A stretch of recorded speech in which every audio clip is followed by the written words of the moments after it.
Government medical కళాశాలను private కు అప్పగించడం సరికాదని వైసీపీ కర్నూలు జిల్లా అధ్యక్షుడు మాజీ ఎమ్మెల్యే ఎస్వి మోహన్ రెడ్డి అన్నారు. కర్నూలులోని ఎస్వి కాంప్లెక్స్ లో నిర్వహించిన మీడియా సమావేశంలో ఎస్వి మోహన్ రెడ్డి మాట్లాడుతూ ప్రభుత్వ నిధులతో నిర్మించిన మెడికల్ కళాశాలను P4 విధానంలోకి ఎందుకు తీసుకొచ్చారని ఆయన ప్రశ్నించారు. తెలుగుదేశం పార్టీ ముఖ్య నాయకుల కోసమే P4 విధానం అమలు చేస్తున్నారని విమర్శించారు. ప్రైవేటు వ్యక్తులకు ఇస్తే పేదవారికి ఉచితంగా ఎలా సేవలు చేస్తారని, ఆరోగ్యశ్రీ పథకానికి నిధులు విడుదల చేసినందుకు ఆరోగ్యశ్రీ సేవలు బంద్ అయ్యే అవకాశం ఉందన్నారు. మెడికల్ కళాశాలకు ప్రైవేటీకరణను అడ్డుకుంటామని, వైసీపీ ప్రభుత్వం అధికారంలోకి వచ్చిన తర్వాత వెనక్కి తీసుకుంటామని ఎస్వి మోహన్ రెడ్డి తెలిపారు. ఈ విషయంపై ఆదోని మెడికల్ కళాశాల వద్ద పెద్ద ఎత్తున ధర్నా చేస్తామని ప్రకటించారు. ప్రైవేటు వాళ్ళకి అప్పచెప్పాలనేటువంటి దాని మీద ప్రజలలో ఇంత వ్యతిరేకత వస్తున్నా, ప్రతిపక్షాలన్నీ కూడా వద్దు అని ఆందోళన చేస్తున్నా, యువకులు విద్యార్థులు మా భవిష్యత్తును పాడు చేయొద్దని చెప్తున్నా, ఈరోజు టెండర్ నోటిఫికేషన్ ఇవ్వడం చాలా దుర్మార్గం. అంటే ఎవరు ఏమనుకుంటే ఏమి, మేము దోచుకోవాలనుకున్నాం దోచుకుంటాం, మీరు ఎవరన్నా ఏమన్నా అనుకోండి అనేటువంటి పద్ధతిలో పోతూ ఉన్నారు. అసలు PPP విధానం అంటే ఏదైనా మనం ఒక గవర్నమెంట్ ల్యాండ్ ఇస్తే ప్రైవేట్ వాడు కట్టి దాన్ని 33 సంవత్సరాలకు మళ్ళీ గవర్నమెంట్కి ఇవ్వాలి.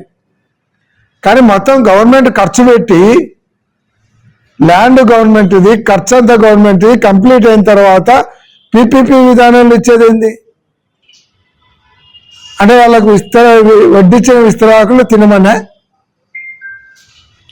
అసలు PPP విధానము మిగతా వాళ్ళ దాంట్లో ఎట్లా ఉందో కానీ వీళ్ళ విధానంలో మాత్రం పబ్లిక్ ప్రాపర్టీని ప్రైవేట్ వాళ్ళతో కలిసి పంచుకోవడం వీళ్ళ PPP అంటే. ఈరోజు ఇంత ఘోరంగా ముందరు పోతున్నారు. ఈరోజు పులివెందల కాలేజ్ ఉంది, పాడేరు కాలేజ్ ఉంది, ఇవన్నీ కూడా ఎక్విప్మెంట్తో సహా రెడీ అయినటువంటి కాలేజీలు. పులివెందల కాలేజీ ఎక్విప్మెంట్తో సహా రెడీ అయిన కాలేజీని స్టాఫ్ను అక్కడికి డిప్లాయ్ చేస్తే సరిపోయేదానికి PPP విధానంలో ఇచ్చేది ఏంది? ఈరోజు పులివెందలను పిలిచినారు, ఆదోనిని పిలిచినారు, మార్కాపూర్ టెండర్ పిలిచినారు, తర్వాత మదనపల్లె, ఇవన్నీ కూడా ఆల్మోస్ట్ పూర్తయినాయి. పులివెందలు అయితే 48 ఎకరాలలో దాదాపుగా 586 కోట్లు గవర్నమెంట్ ఖర్చు పెట్టింది. దానికి మెడికల్ సీట్లు కూడా అలాట్ అయినాయి. అటువంటి కాలేజీని ప్రైవేట్ వాళ్ళకి ఇచ్చి దోచుకోమని చెప్పడం ఏంది? లేదు ఆదోని కాలేజీ, ఆదోనికి కావాల్సినటువంటి టీచింగ్ హాస్పిటల్ కంప్లీట్ అయింది, దాని కాలేజీకి ఇంకొక 50 కోట్లు ఖర్చు పెడితే కాలేజీ రెడీ అవుతుంది.